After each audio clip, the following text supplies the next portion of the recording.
Hello, everyone, and welcome in to episode number 50. Erica Campbell, it's episode number 50. 50. Let's throw a party, Tim. Let's throw a party. Yes, let's do it. We're here on Showing Up Perspectives on Cancer, episode number 50. And this show was created as a safe space where cancer patients, survivors, and supporters come together to share their stories and connect, as well as find resources that provide healing, hope, and resilience. My name is Tim Sohn, a 15-year, almost 16-year cancer survivor and host of Showing Up Perspectives on Cancer, and a live streaming producer and coach for nonprofits, businesses, and entrepreneurs who make a positive impact in the world. And Erica Campbell, I'm so excited you're back this week. Yay! I know I missed you guys. It's been 2 weeks. I was with a team retreat with Pinky Swear Foundation, and I was on vacation. So it has been a long time coming. I miss this community. I am Erica Campbell. I am a 4-year breast cancer survivor myself. Also, my other perspectives on cancer include I lead a nonprofit helping kids with cancer and their families. I've also been a longtime cancer volunteer, and I call myself a cancer orphan after losing my mother to breast cancer nearly 20 years ago. Thanks, Tim. And I'm excited because we're going to have an amazing show today. We would like to know, where are you dialing in from or streaming in from? Please join the comments. Tell us your connection to cancer, where you're from, and give a special shout out to somebody else in the comments, because the number one thing that Tim and I are creating here is community. And community is about connection, and it's about being seen and heard. So please make someone else feel that way and give them a shout out, and enjoy the show today. Yes, definitely. And where are you, Erica, today? Today, I am in Minneapolis, Minnesota. It is a beautiful sunny day, crisp fall. And anybody nearby, let me know. We'll grab coffee. There you go. I love that. And let us know if you are team coffee or team tea, because we want to know that. Ooh, yes. Which one are you, Erica? I'm both. I'm both. Must have a cup of coffee in the morning. If I don't speak to me. But I love a good herbal tea in the afternoon. Yes. Well, we're excited for our guest. Very excited for today's guest. Before we get to our guest, we just want to briefly mention that in just under, I don't even know, definitely less than 2 weeks, on November 5th, is the our first ever in-person Showing Up Perspectives on Cancer event here in Northeast Pennsylvania. So if you can still sign up if you would like. You could go to perspectivesoncancer.com. We will be having inspirational speakers and music and celebrating 1 year of Showing Up. And it's going to be an amazing day of being together. So hope you can join us for sure. So Erica, who is our guest? I know everybody is blowing up the comments and just waiting on the edge of their chairs. Yes, it's time to introduce our guest, Mitch Marczewski. Mitch is the big brother to Jane Marczewski, also known as Nightbirde. You may have seen her on America's Got Talent. She's got a very powerful story. Mitch is also the CEO of the Nightbirde Foundation, which helps other women with breast cancer. So we are excited to have this beautiful conversation. Welcome to the show, Mitch. Hey, everyone. Good to be with all of you today. Really excited to be here. And actually, I should add, Mitch, one other part to your resume is you're a new fourth-time dad. Do you want to say something about that? I am. If I had to say anything, it's that I'm very tired at this moment right now. I've got I can see it in my eyes. They're all puffy. I have a 5-year-old, a 4-year-old, a 2-year-old, and now a 5-week-old. So I am very busy, but our house is very full right now. I love being a dad. It's a lot of fun, but I also love sleep. So Mitch, are you team coffee or team tea? I am team coffee at this point in my life. just a constant stream of coffee is in my existence. Well, thank you so much for being here, Mitch. We really appreciate you being here to share your sister Jane's story and what you are up to at the Nightbirde Foundation. Before we get to that, we just want to show our appreciation for people who are showing up here in the comments. Brian Shulman is here. He was here before we even started. He said, "Here we go." So thanks for being here, Brian. Hi, Brian. Mark Kageyama is here. He's a occasional guest host and a former guest on the show. So thanks for being here, Mark.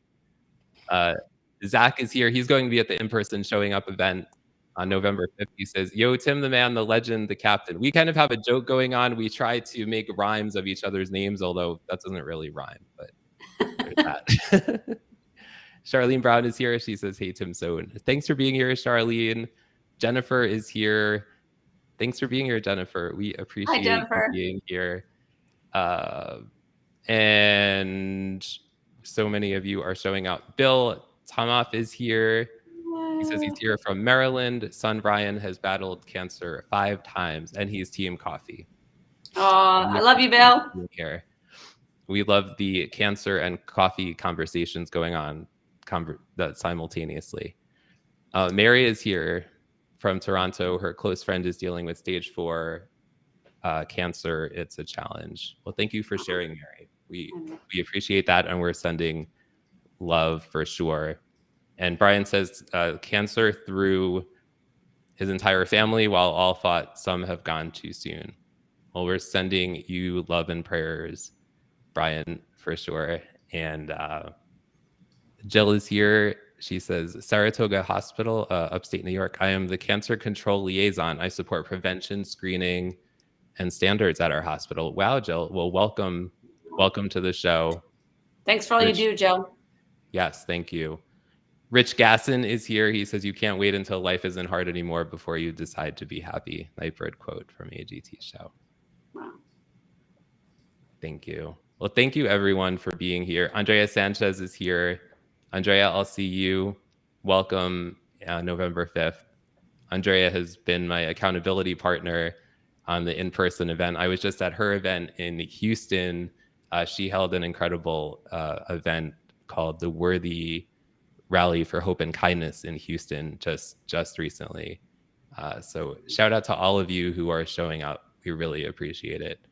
And Monique.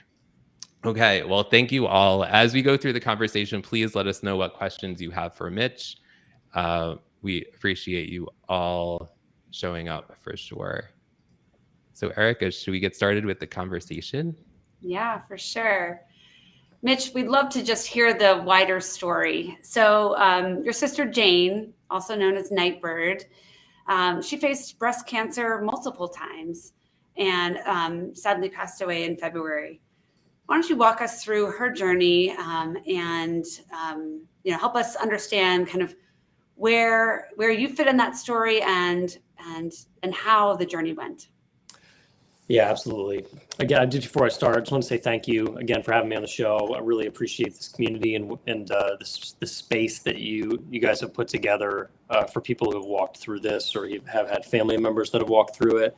There are some people that have really strong social and familial safety nets and communities for them to be able to process and to be able to walk through their journeys, and some people don't. And I think this is a really valuable space for whoever you are. To be able to come and to hear that you're not the only person walking through difficulty, and you're not alone in doing that. I think that that's something that's really important, something that I had and I was blessed to have, but I know there are many that don't. So I think that this community is doing a really good thing. It's really cool, and I'm really thankful to be a part of it. Jane's story is a complex one, and I'll try to synthesize it down as much as I can. She was diagnosed with breast cancer initially when she was 28 years old. She ended up going home to be with the Lord when she was 31, so earlier this year. So she had a multi-year battle with that. When she was initially diagnosed, she went through the whole process that you normally would go through. You have the chemotherapy, the radiation, she had the double mastectomy, and we thought that she was out of the woods. But as many of you know, breast cancer, if it's the right kind, it can be really, really savage and move really quickly. So she was in remission. Then she came back again. And then in 2020, she was given 6 months to live at that point. And which was obviously a shocker for all of us, because we thought that she was out of the woods, and, like, gosh, she's in her 20s. Like, there's no way that, we're going to lose her in her 20s. But so traditional medicine in Nashville, Tennessee, they kind of gave her 6 months. They said, you can do our chemo program and die in 6 months, or you can just not do our chemo program and still die in 6 months. So we ended up connecting with a doctor in Southern California that did some more integrative medicine that combined traditional therapies with some more immunotherapies, because we thought, oh, what the heck? I mean, there's not, like, what do we have to lose? Jane went on to live a couple more years after that. And the journey's been difficult, obviously, for all of us. And, having people that have been close to us as a family that have passed away of cancer, it's just not the same as losing a loved one, like a blood relative, and I'm not demeaning any of the friends that have passed away. Or I have a friend who, his daughter passed away of leukemia when she was 18, and that was in 2019. I spent that whole last couple of weeks of her life with him in the hospital with her, and it's just such a horrible experience that anybody has to go through. But for us, it was difficult, especially with it being Jane, just being my little sister. Yeah. Wow. So just actually remind us, how many other siblings do you have, Mitch? Yeah. So there's 4 of us total. Me, I'm 33, Jane, 31 this year, Andrew, who's 28, and then my youngest sister, Caitlin, is 22 this year. Wow. Yeah. So you've got a robust family. I'm sure it was really hard to watch her on that journey. Yeah, it was really difficult, for sure. Yeah, for sure. So Mitch, what was Jane's mindset like during her journey, and how did it change over time? Yeah, I think Jane's mindset is really one of the things, and you could talk about all of the things that Jane had. Just she seemed like she was the whole package. She was beautiful, and she had a beautiful voice, and she had a great personality, and she had $1 million smile, like all these things. She was just so amazing. But I think her mindset was the thing that was most compelling, was that she realized that, she wasn't the sum total of all of the things that had happened to her, and that the circumstances that surrounded her, the journey that she was walking through, the things that were happening to her, they didn't get to define how she reacted to those things. And I think that was something that, as a family, it's so funny because I've been reflecting on this. It's something that whether it was explicitly taught to us by our parents or we just picked it up, that was our mindset really for life, was that you can't really control the things that are happening to you in a lot of ways, because life's just going to throw you what it throws you, and things are going to happen that you don't see coming. But all that we can do is we can control our response to it. You can be the victim, and you can go down the road of woe is me, everybody hates me, the life hates me, the universe hates me, I'm just gonna give up, or we're gonna take it a day at a time and realize that just as quickly as something bad came into our lives, just as quickly something good can do the same thing. So her mindset was very much one of, like, I'm gonna be hopeful, I'm gonna move forward, I'm gonna add value to the people that are around me, and I'm gonna take it day by day. And I think that was a really compelling thing for her. And I think it was a mindset that we all shared as a family, was, we can't control this. We can't even control that it happened. It's already happened.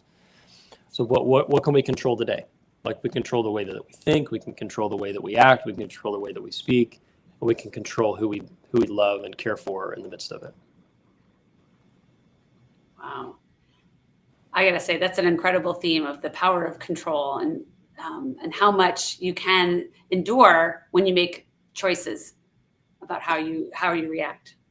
I'm interested. Do you think that is something your parents taught you, or do you think that's something that was just inherent in who you were as a family culturally? It's really funny because I think they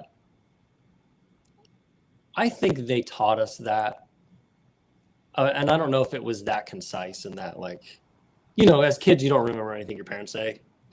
Like that, my kids aren't remembering anything I'm saying right now.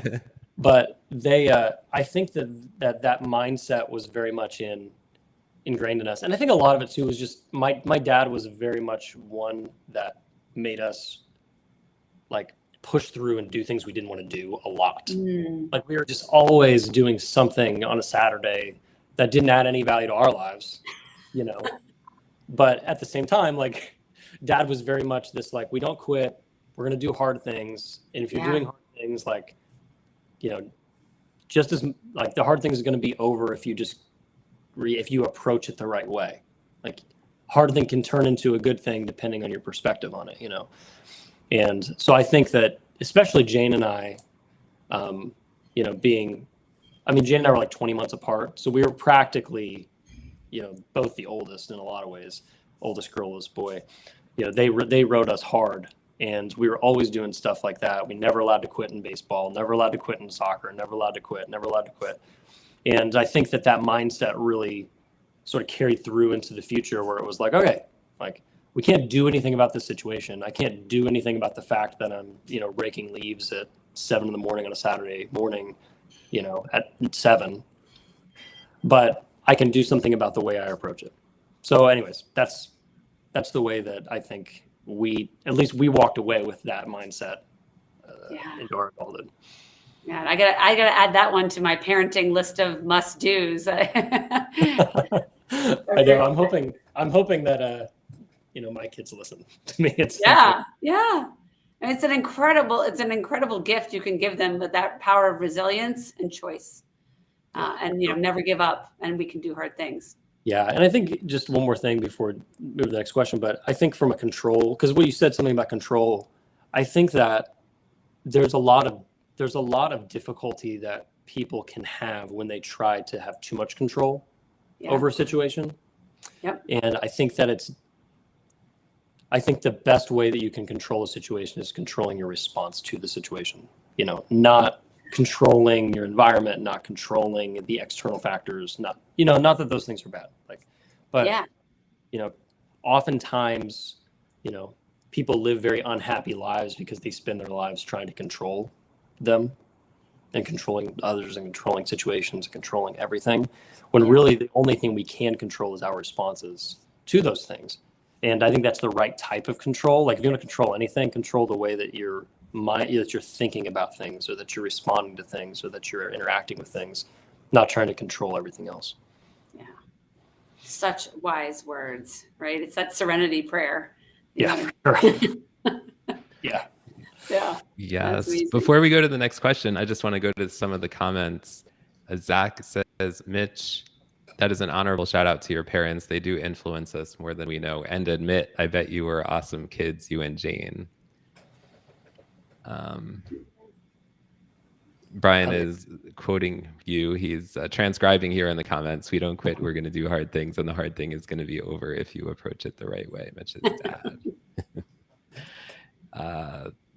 Yeah, there's so many comments. You guys are amazing. I guess I'll leave it at that.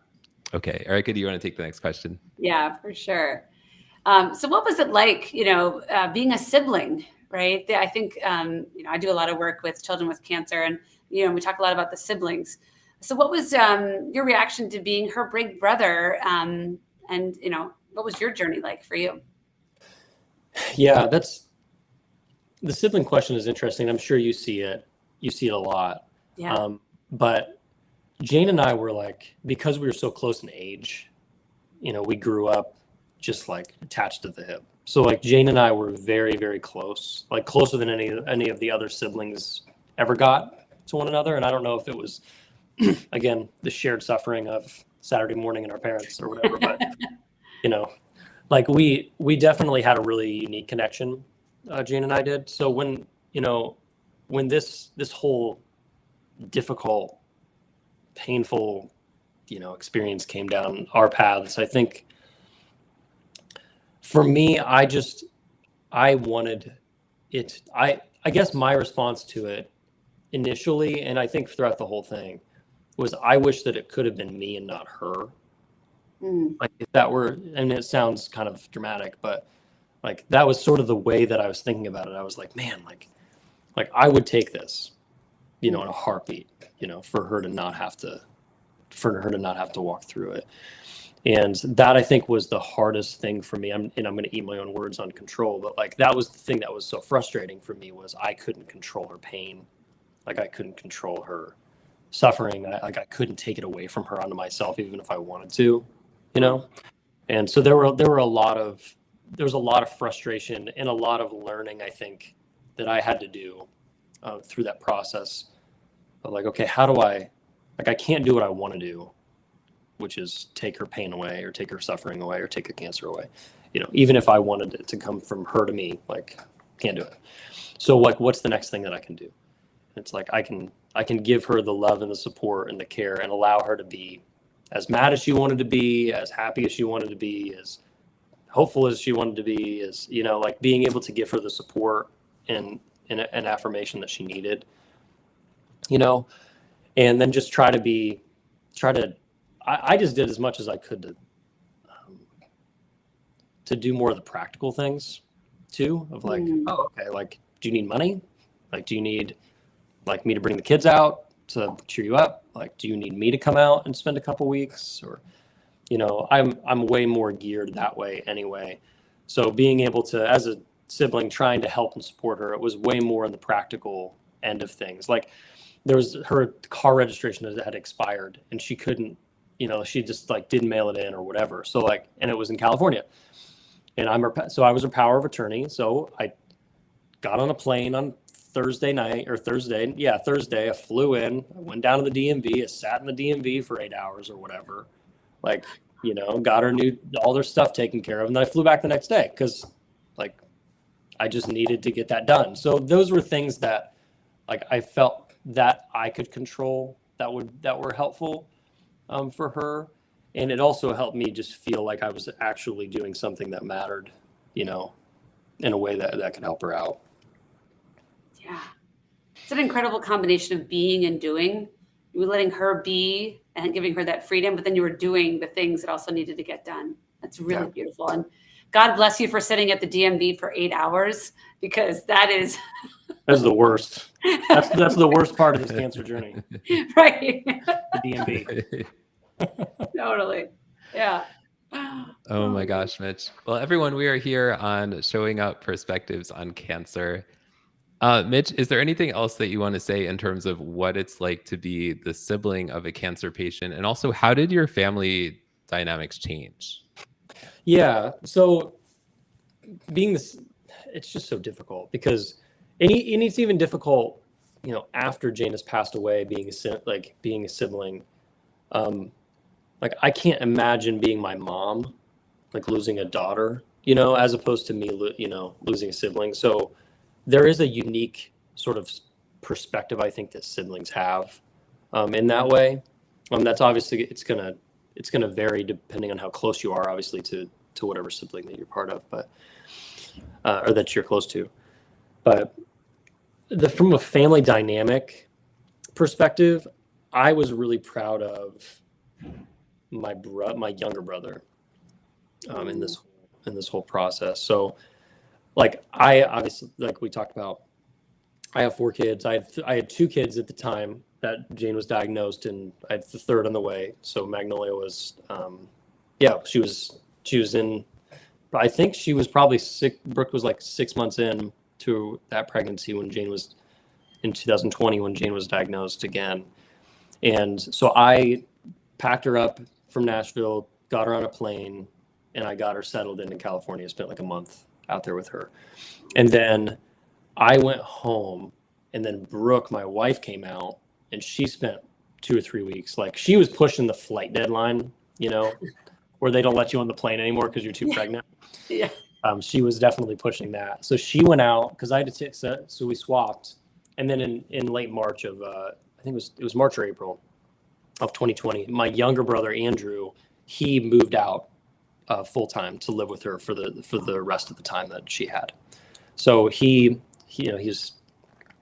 he's young and single, and he's got the software engineer job. So like he had the flexibility, and it's the middle of COVID. So everybody was working remotely anyway. So it really worked out.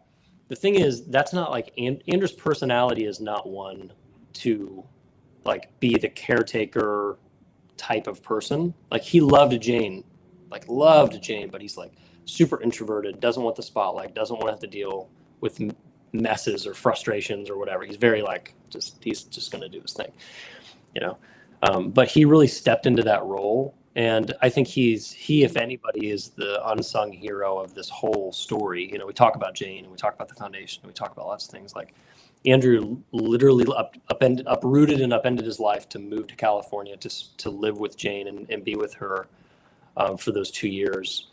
Wow.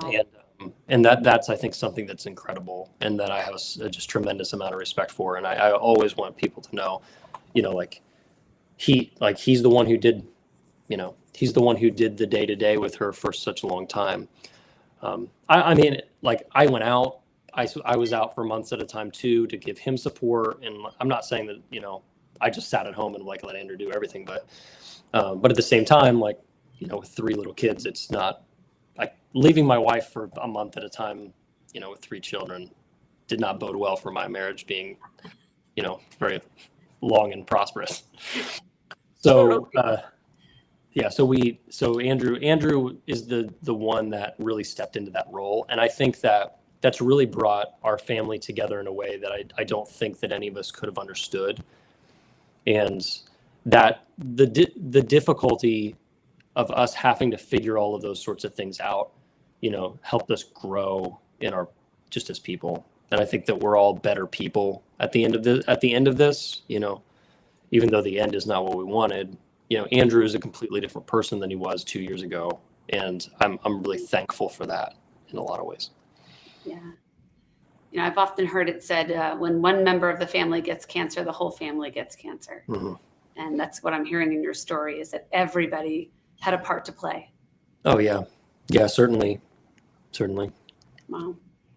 Well, speaking of parts to play, what brought Jane into the spotlight was her very famous audition on America's Got Talent, AGT. So is it okay if we show that clip for those of us who may not have seen it? Yeah. Tim, take it away.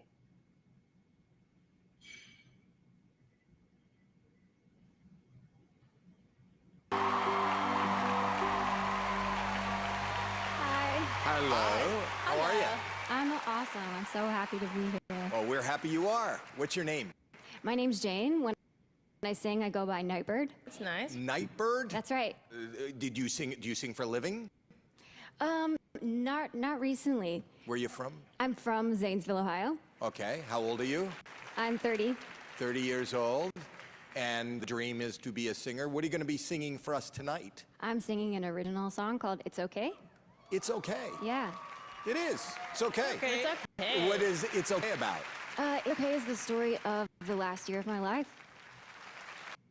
All right. And who are you here with? I'm here by myself. It's okay. And what do you do for a living? I have not been working for quite a few years. I'm dealing with cancer. Oh, sorry. No, it's okay. Okay. Yeah, I'm okay. All right. Can I ask you a question? How are you now? Last time I checked, I had some cancer in my lungs, my spine, and my liver. Wow. So you're not okay? Well, not in every way, no. You got a beautiful smile and a beautiful glow, and nobody would know. Thank you. It's important that everyone knows I'm so much more than bad things that happened to me. Yes. All right. Sing for us. Good luck. Nightbirde.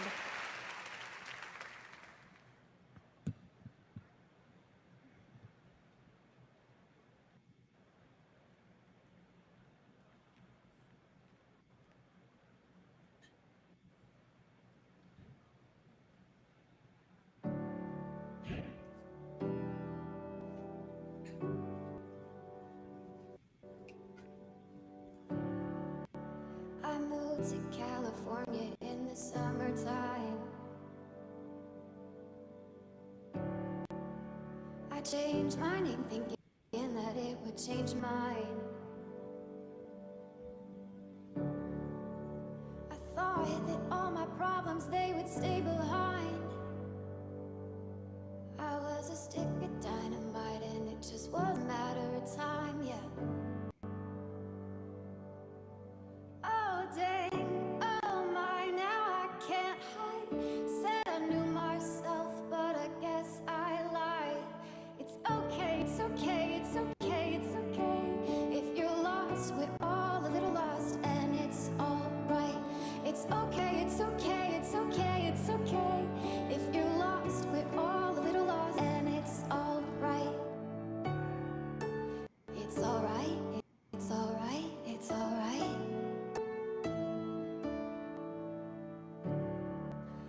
I wrote 100 pages, but I burned them all. Yeah, I burned them all. I blow through yellow lights and don't look back at all.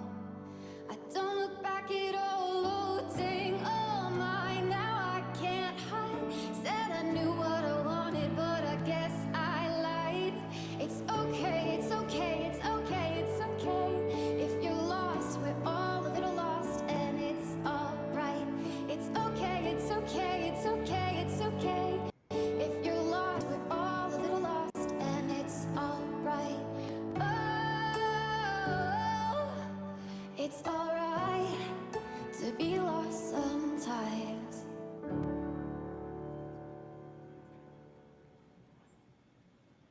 Wow.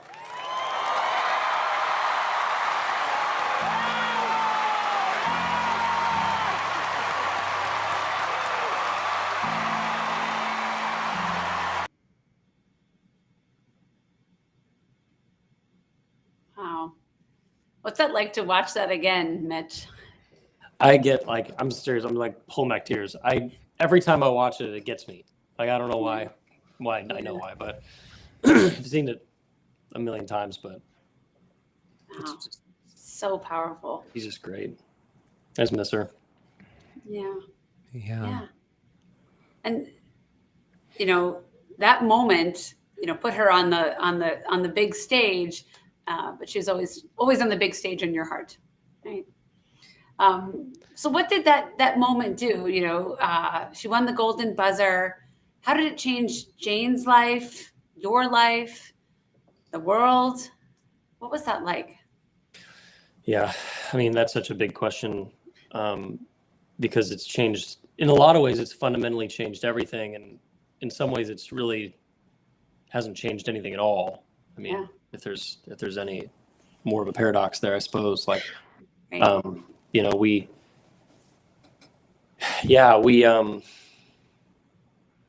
And I'm sorry. Every time I watch that, I get like a little choked up.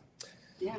Yeah, and time. just like thinking back to the night that we watched it together, because Jane didn't get to see the whole thing cut together until the night that we all watched it.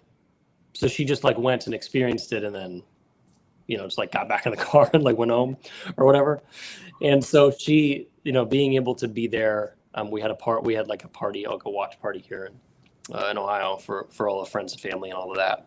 And yeah, the overnight success, I suppose, of that moment was just revolutionary. It was amazing. It was just amazing to see how many people were inspired by her words and by her voice and by her song and by the way that it all came together. Yeah. And I think that's the thing that I still love to this day, is being able to hear and meet with people that say, I didn't have a lot of hope, or I'm going through this thing, and Jane's song, really inspired me to keep going. Or I saw some in the comments, that quote of not waiting till life isn't hard anymore before you decide to be happy, that being something to lean on and something to really help, color, the situations that we're in. So that's really, I think, the biggest thing that I loved coming out of that moment was that, there were people literally all over the world mailing cards and stuff like that, telling their stories. and emailing us and calling us, and people that, I mean, I run into people on airplanes, you know, who they ask me what I'm, because, you know, make small talk or whatever as you're getting your seatbelts on or whatever, you know, and the minute I say Nightbirde, you know, they're telling me about how they had breast cancer or their mom had breast cancer or whatever. And they're talking about how that, you know, that audition changed the way that they approached it. And I think that that's one of the things that I am so proud of her for. Like, and I told her this, she was kind of annoyed when I told her this, but I'm going to tell you all that I told her this. Like, I was like, the thing that I'm proud of you the most for is not that you've got a great voice. It's not that you got the golden buzzer. It's not that you did like really cool stuff. Like, it's the fact that you got on that stage and you gave people a lot of hope they didn't have, you know, and that's the thing that lasts. You know, people are going to live the rest of their lives remembering that audition when they walk through their dark valleys, you know, more so than they're going to remember whether she was a top 40 artist. Like, you know, the hope and the inspiration that came from that moment was the thing that I think transformed all of us. But from a family aspect of it, it's transformed, you know, obviously what we're all doing on a daily basis, you know, too. Yes. You know, like Jane passing away was a really big disruptor for all of us, and especially my younger brother Andrew. You know, but now we all have a new mission. You know, if any of us didn't know what we were going to do with our lives, you know, a year ago, we know now, which a lot of people still, you know, are asking that question. Like, what do you want to be when you grow up? It's like, I was asking that 8 months ago, you know? But yeah, having that element of it, where you know, life was sort of transformed. And I just want to share this too. And this is something that I don't know if I can't remember if we're going to get to this or not, but the golden buzzer moment for Jane, I think it was so much more than just like doing a really cool thing, being on television, you know, being able to meet Simon Cowell and hang out with Terry Crews, like so much bigger than that. Because, you know, since she was a little girl, like all she wanted to change the world and impact the world through her music. Like that was something that is just like we'd always talk about in the car, talk about it for dinner. We talk about it when she was in college. Like she was like, I just want to change the world through my music, you know? And then as she was walking through her cancer journey, it seemed like she would get really sad sometimes because she never got to see that dream realized, and she never thought that it would ever be realized. You know, you get breast cancer at, you know, 28, and then you have a mastectomy, and the next thing you're diagnosed again, you have 6 months to live, and you didn't get to fulfill your dream of being able to make music that impacts the world, you know. And that was something that she wanted. And, you know, her walking out of that in 2021, it was just a really amazing picture of her being able to have her dreams come true before she died. Yeah. You know, and, you know, for like we're people of faith, and for me, I see the faithfulness of God in that. Yeah. I think that's what I see in it, is that, you know, the Lord God put those dreams in her heart, and she wrestled with God a lot of saying, why did you give me these dreams and then give me cancer, you know, which are, you know, pretty audacious questions to ask, but Jane never shied away from that. And I don't think we should either. And in the midst of all of that, you know, she was able to have her dreams come true, you know, literally she was going to die in less than a year later. But she got to that point where her life was transformed, because I think that her whole view on God, her whole view on his faithfulness, her whole view on the way that the world works was fundamentally changed, you know, in that moment, because she got to see the fruit of years and years of prayers and hopes and dreams come true in literally overnight. That is a beautiful, beautiful story. Yeah. And yes, her dreams did come true, because last I checked, I think her song has been viewed 48 million times around the world. Yeah. And definitely changed lives. For sure. Definitely. Just want to show some of these comments before we get to the next question. There's so many of them. Rich is actually at a breast cancer treatment for his mom right now as he's watching. He said, I appreciate that she kept doing things throughout her cancer journey and always had hope. The 2% comment is a perfect example of her resilience and mindset. Thank you for that comment, Rich. And Rich's mom actually, Rich can't come to the in-person event coming up November 5th, but his mom makes these incredible be kind signs. And she sent me this box of signs that I can give out at the event. I just want to show you guys. Look at these signs. Let me just switch this. Those are cool. Look at these signs. That's awesome. Aren't they cool? Yeah. That's awesome. So thank you, Rich's mom. And Rich, you guys are amazing. Super kind for the be kind signs. So Mitch, so everyone, we're here on Showing Up Perspectives on Cancer. And so Mitch, how would you describe Jane's legacy? Yeah, that's I don't know if there are, I mean, this is, again, I'm going to be Mr. Paradox today. There are probably not enough words. Sure. There's probably not enough ink in the world, enough paper to write it down on. But at the same time, I think that you could distill it down to hope and inspiration. I think in that, you don't have to give up because your circumstances are bad, because you just don't know. You just don't know. We have today, and today's today. Tomorrow's not promised to any of us. And so us being able to have the mindset of going forward every day with the thought of hope for the future and hope for the day, I think that's probably how I would describe her legacy if I had to distill it down, and her legacy of being able to help other people so that other people can help themselves. Or can help other people, rather, not help themselves. But most of the people that I talk with, they don't just stop with, I heard this story, I was really blessed by it. I heard this story, I was really impacted by it. I heard this story, I was really impacted by it. I sent it to all my friends, or I heard this story, I was really impacted by it. I had a friend who's walking through cancer, and I was able to sit with her and talk, and share this with her.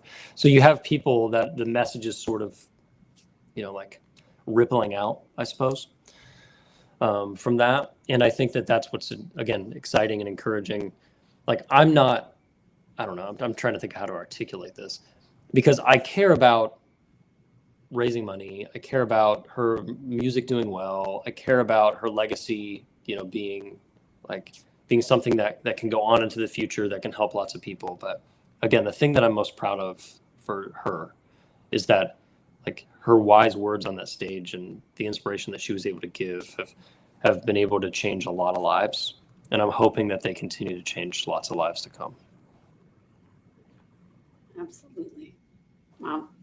And Mitch, speaking of paradoxes, if today's the day of paradoxes, this was a difficult journey and it didn't end, I know, the way that anybody wanted it to. What do you think is the silver lining, though? Yeah, the silver lining, man. That's another difficult question.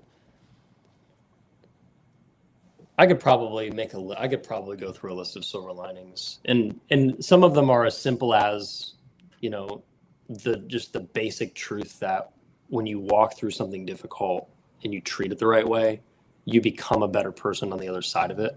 So I think that there's a silver lining there that says, we are not the same people than we were 5 years ago, and we're not the same people we were 3 years ago, and I'm not the same person that I was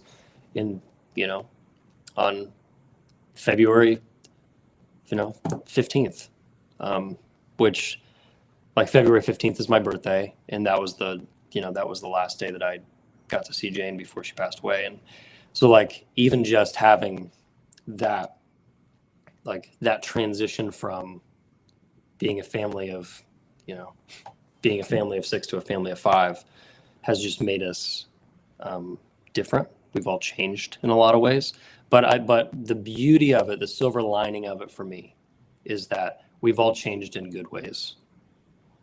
Every single one of my family members, every person that's that I've been close with, that is close with Jane, none of them have gone like, down like a more dark path of hopelessness and despair and substance abuse, and like they've not gone that way, because that wouldn't be the way that Jane would have wanted them to go. So I mean, the silver lining for us in a lot of ways is that we are better people, and we're more equipped to be able to help people in need, and I don't know, I just never would have thought I'd be sitting right here doing this thing right now. But in a lot of ways, this whole process of learning about ourselves, and learning about our weak spots, learning about our weaknesses, and learning about the spots we need to shore up, and learning how much we need people around us.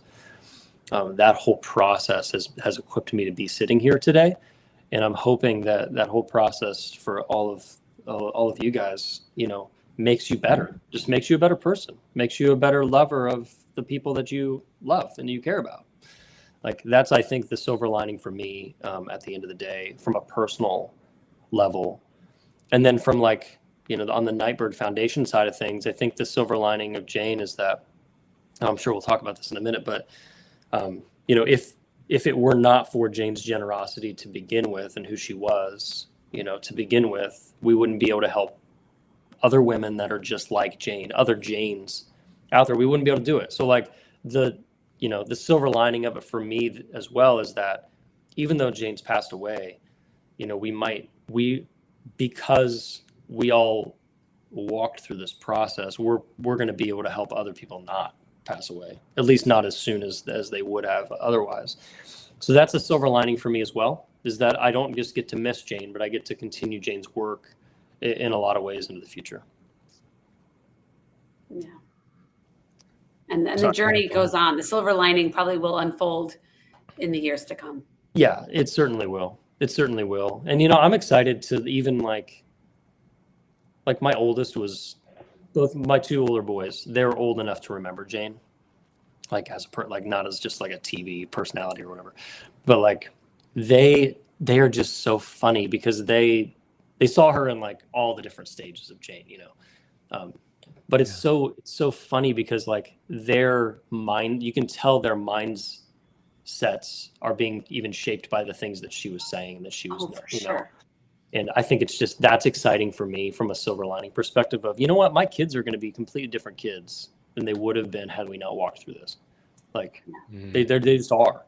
And although I'm like super sad that my daughters aren't going to grow up with like Aunt Jane's wisdom, like in real time, they're still going to be able to grow up knowing that hope is something that is alive and that can be grasped, something that can be a hold of, and that we can walk in. So true. Yes, your children will benefit. Mm-hmm. Yeah. So Mitch, in what ways did Jane give back to others? Yeah. So, I mean, Jane was just a very generous person to begin with. And I think a lot of that, it comes from our faith. We're Christians, and we believe that like we're supposed to be other-centered and very selfless in the way that we interact, and the way that we walk through our lives. And, from our faith perspective, we believe that the God of the universe came and selflessly gave himself to people that did not deserve it. And so how much more so should we have that same mindset in dealing with the people around us? And so Jane, being the generous person that she was always just giving away money, but not telling anybody about it. And we found this out because like eventually it got to the point where she was just so focused on like getting better that she needed like a manager basically to like handle, you just need somebody to handle the bills, and you need somebody to handle the car registration. You need somebody to handle, even the treatment plans, and when do we need to be here, and what bills need to be paid, and insurance to cover, and all that sort of stuff. So we start looking through her accounts and stuff on a pretty consistent basis, and we start seeing little pockets of money drop here, pockets of money drop here, and there was like a $10,000 a payment that like went out, to some person's name that we didn't realize. So we like called her up, whatever, and she goes, "Oh, no, like there's a guy that I've been following. He's writing a book, and his writing has really impacted me, but he needed funding for this book. So I just wrote him a check for $10,000 so that he could get his book published, you know? Wow. And so we were like, oh, okay, like, cool. That's awesome. Very, very generous of you, you know? But so like in her way of giving back, like she was always financially, she didn't see her money as her own. And I think that's just a very fundamental thing that I think that I've learned a lot from her on. We work so hard to get money and to keep it and to not lose it in a lot of ways, you know, but she didn't treat it as if it were hers. She treated it as if it were, you know, if it belonged to others in a lot of ways. Because she believed that she was, you know, blessed by God with it. And so her doing that was great. And then she was always like, she would do, and I don't know if you can call this giving back or whatever, but one of the things that always made me laugh so much about Jane's like inspirational message and story is that it hit people on like both ends of the spectrum. Like you had people that were like literally on their deathbed listening to It's Okay, to you have these 4, 5, 6-year-old girls singing I run through yellow lights and don't look back at all, you know? Like, honey, like you don't like, I get it. You're having a tough day or whatever. But it's like that sort of stuff was so funny to me. But the best part about it was when these little kids would reach out to Jane, like she'd write it back. So like they'd reach out on Instagram and like, you know, there was like this little boy in New York who was like, I'm getting bullied at school and I'm having a tough time. And she would write him back and be like, you don't have to, like, you know, and we found a lot of these messages after she had passed away where these text threads with these people and their kids, you know, and like Instagram messages with kids like that are just like, they're living their lives. They're just trying to figure it all out. And she was so kind in helping those children have the right mindset to deal with the things that they come up against. And I think that was one of the real amazing ways that she'd given back. That is like the truest definition of generosity between time and treasure, right? Yeah. And it sounds like she gave both. She did. She really did. And it showed me that like there are a lot of moments where I can slow down and I can respond to something, or I can slow down and I can like enter into somebody's pain, you know, even if it's one of my kids or whether it's somebody else. And even that little quick entering into it and talking and engaging, it doesn't have to be an hour, you know, like It can be 5 minutes. It can be a quick message here or there.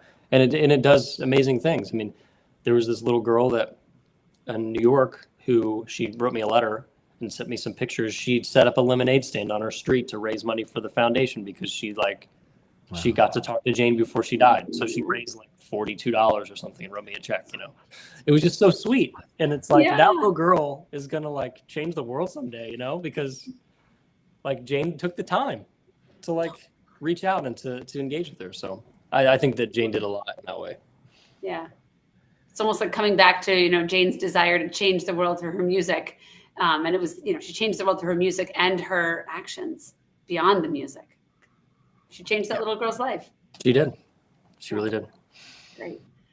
Well, tell us a little bit about this Nightbirde Foundation. It sounds like it is just a tribute and a beautiful legacy that you've begun. So how did it start, and you know, where are you going with it? Yeah, totally. So this does tie into Jane's generosity as well. But so just part of Jane's story is that when in 2020, when she was when she was diagnosed again and she had 6 months, you know, we threw up a GoFundMe page to be able to help to pay for some of these treatments. Because and I mean, many of you know this, and you've walked through a lot of this, where sometimes insurance companies are very stingy on which treatments they'll pay for and which ones they won't. For sure. You know, and some of them have like stage gates almost of like, well, did you try this first? Because then we're not going to give you this if you haven't tried this. So she'd kind of run out of time. So we were like, hey, let's just throw a GoFundMe together and see what happens. And Jane, you know, raised hundreds of thousands of dollars that way through just the generosity of just everyday men and women that wanted to support her. So she was able to survive as long as she did because of the generosity of other people. And so we had this GoFundMe account. It was all, set aside for just medical payments and all those sorts of things. So Jane and I were talking after America's Got Talent, and I was like, what are we going to do with all this money when you get better? What are we going to do? Because I don't think we should like buy a house or, a Maserati or something. Like, we should probably do something good with it, And so we were talking about it, and that was when we came up with the idea. Well, let's start a foundation that gives money to young women with breast cancer that want to get the treatments that they need, not the ones that the insurance companies are forcing them into. And that was sort of the idea. But it was always like, when you get better, we're going to go do this thing. It was a concept. Yeah. So when Jane passed away in February, like that was one of the first things that popped in my mind was like, I got to get this foundation set up, because we got to help other Janes out there in the world. And but a couple weeks, it was probably 6 weeks before Jane passed away, we had another one of those situations where we're looking at our account and like 20 grand had like dropped out, but it was like a PayPal transfer. It was like really sketchy, And so we looked at it. We called her up and we're like, what's this 20 grand? And she was like, oh, there was somebody at the clinic that she was at that couldn't afford the treatment that she needed. So I just gave it to her. And we were like, oh, sweet. Like, that's awesome. Like, we just want to make sure it wasn't a scam. So like the story goes that she had met this woman named Elaine at the clinic, and they had sort of developed a friendship as time had gone on, and she wasn't able to pay for the treatments that she needed to get.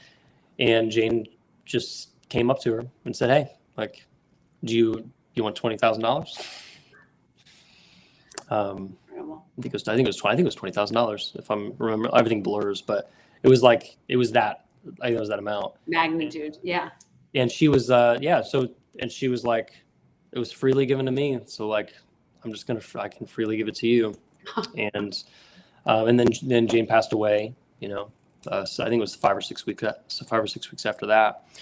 And so we've continued that support for Elaine after Jane had passed away, because we just felt like we owed it to her in a lot of ways. And so that's kind of our goal, is that we're raising money to be able to partner with specific women to walk through their cancer journeys.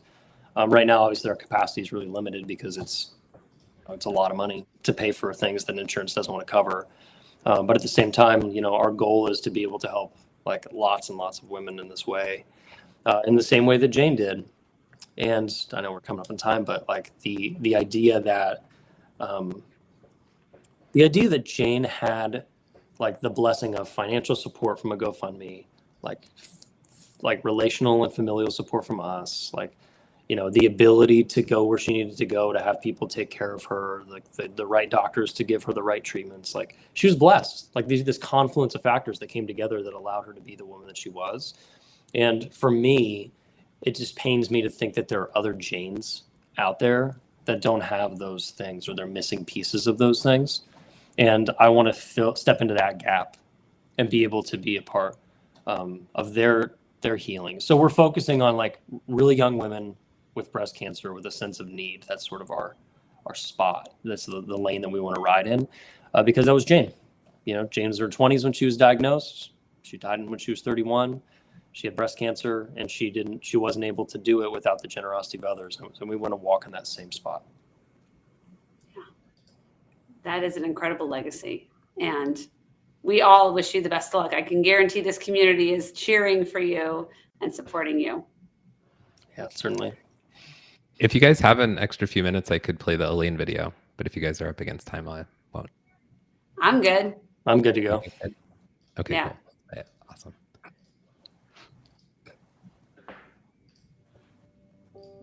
Jane changed my life in so many ways, from helping me be able to pay for treatment, to helping me find my way back to the Lord, to helping me find hope, to wisdom for someone so young.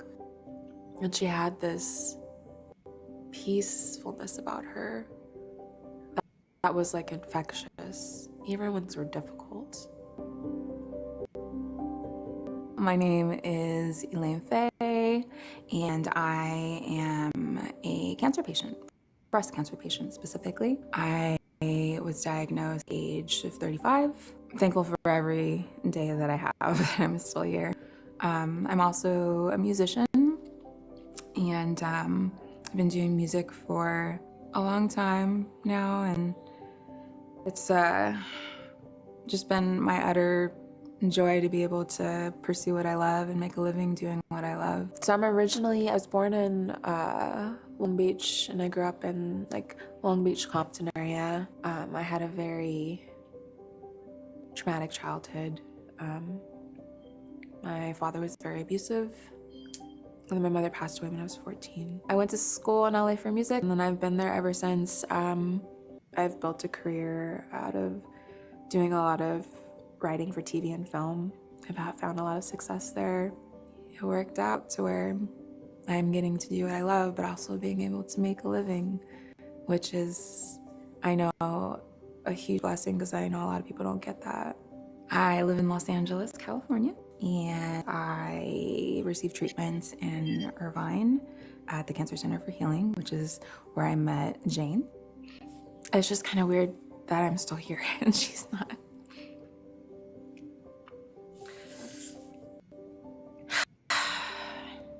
And I miss her every day. We had so much in common. A lot of our life circumstances, relationships, walk with the Lord, music. When I met her treatment, at the time I was doing full dose chemo, the doctor had only given me about 9 to 12 months to live. Things were happening very slowly, but the cancer was still growing. Everyone would call me Jane, or they would kind of get us, I think, confused or mixed up a little bit. And so I reached out to her on Facebook. I asked her if she would share her story with me. And so we met up for lunch, and I left that restaurant with so much hope. Jane really understood because we were walking a very similar path. Not just the cancer, but how the cancer affects the lives of someone in our age group.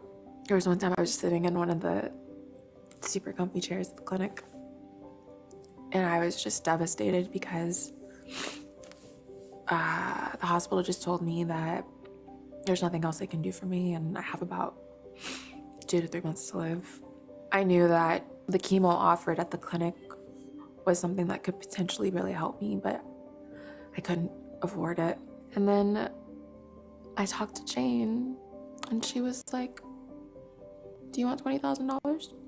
I'll give you $20,000 right now." And I was just like, "Girl, are you crazy?" And she's like, "No." She's like, "It's freely given to me, I'll freely give it to you." And I knew that she was going through her stuff as well, and things were difficult for her. But she would always put on this brave face for me and smile, even though I knew she was in pain. Oh, I miss her. So, as of now, hopeful. It is a long, arduous journey. I want to live. My will is very strong. I'm doing everything I can, and a lot of that is possible because of Jane and her foundation. I mean, Jane helped me before, not just financially, but just friendship, love, kindness, joy. Meeting Jane changed my life.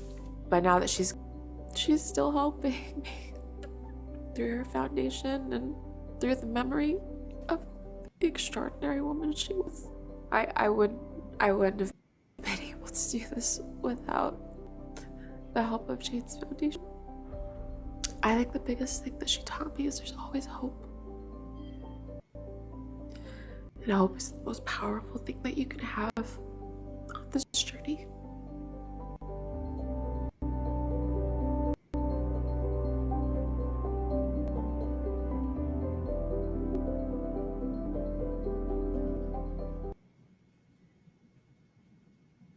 Changing lives, changing lives, changing lives. That was a powerful video. And what a powerful story. Thank you for supporting Jane and other Janes. Sorry, Elaine and others like her. Yes. Man, yeah, I don't know what to say. That one gets me too. Yeah, what a powerful story. Extremely powerful story, and one that will continue to live on her legacy and build your foundation. Yeah, certainly. Yeah, Tim, close us out with for our sure. quote. I will say, let me say one more thing. Yeah. So even if you don't donate to the foundation, and that's fine. Like I'm not here to take your money. I'm really like thankful that I'm able to be here and to spend time with you all in this way. But one of the things I want to do for Christmas this year is I want to mail out like a blank Christmas card and then have everybody write Elaine a Christmas card, and then I'll hand deliver them to her. So if any of you want to be a part of that or whatever, you can go to the website and just go to the contact form. I mean, if you donate, you'll also be on that list to be able to get that card.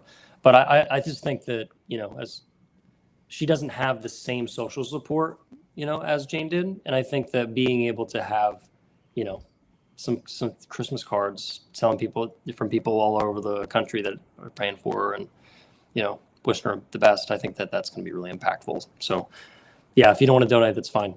But I think that I'd love to send you a blank card for you to be able to write one of those. Absolutely. We say everyone can give something, time or treasure. Yep. Or both. I love both. For both. Yes. As one nonprofit leader to another, I'm like, you can do Right. both. Yeah. We got to do both. That's fine. I'm learning right now, Erica. Yes. So Mitch, last question. In one word, what is your perspective on cancer? This is the hardest question I think that I've ever been given, probably. And I had to give it a lot of thought. I'm gonna choose the word surprising because I think it encompasses all of it. Like, it was surprising how difficult it was, surprising how much pain there was involved, but I was also surprised at how much good could come out of it too. I think surprising is probably the word that I could distill it all down, because I didn't know how horrible it could be, but I also didn't know how much good could come from it. Like, both of those things equally surprised me. Mm-hmm. Yeah. So I think it's my perspective. Mm. All right. So Tim, I think actually I'm going to change my word. I always change it every week, Mitch. And you just gave me one, which I think summarizes maybe this conversation, which is paradox. Right. So similar to your answer on surprising, right? It's a paradox. There is good and there is not so good. There is hope and there is despair. There's both within cancer. Yeah, for sure. All right, Tim, what's your answer? Yeah, so I am going to go with hope, or hopeful, because of all the hope that Jane gives all of us. Yeah. And continues to. So hopeful. Yeah. Well, join us, everyone. Put your one word in the comments based on Jane's story, Mitch's story, or your own powerful story. Mitch, it is such a pleasure to have this conversation. And I know that today, it's also about you. You changed lives today. I guarantee everybody watching has had a powerful moment they are going to take away from this conversation. Thank you. No, you're welcome. Thanks for having me. I'm honestly blessed to be doing this. I think that the ability to spend your life changing lives, or at least trying to, is something worth doing and something that I'm lucky to do. And yeah, if you need anything else from me, like I'm here for you. Yeah. Right back at you. Thank you so much, Mitch. Thank you. Yeah. Thank you, Mitch. Whew, Tim, that was like chock full of mic drop moments. I couldn't drop the mic fast enough. Such beautiful, insightful words from Mitch and in Jane's honor. That was great. Yeah, it was really great. And I remember I was telling Mitch when we were doing the pre-interview, I think it might have been before you hopped on, how we had watched Jane's audition on the show together. I think it was before you became co-host, and on other shows, on Brian Schulman's Shout Out Saturday or What's Good Wednesday shows together, and it had really brought us all together. And we definitely used lots of puffs, not to lighten the situation at all or anything, but yeah, she's made an impact on so many lives. So yeah, but thank you all for showing up. Thank you all so much for showing up today and every week here on the Showing Up Perspectives on Cancer show. We are so grateful that you all do and did today for Mitch and for each other. And we are always looking for people who want to be guests on the show, no matter what your perspective is on cancer. So send me a direct message if you would like to be a guest. We would be honored to have you on the show. Also, a quick reminder that the in-person Showing Up Perspectives on Cancer event is coming up November 5th in Pennsylvania. You can sign up for free at perspectivesoncancer.com. Also, a quick, there are no shows. We will not be showing up here in December. We are taking a self-care month, but we will be back in January. And we will still be here the rest of before December and going forward after now. So yes, that. Erica, who is our guest next week on Showing Up? Next week, we are pleased to have Sarah McDonald, a 2-time cancer survivor and author of the book, The Cancer Channel. So let's all show up next week and support Sarah and each other. Definitely. And thank you to everyone for tuning in to another episode of Showing Up Perspectives on Cancer. And Erica, you know what time it is? Do you know what it's time to do? Time to dance, my favorite part of the day. Time to dance. Let's go.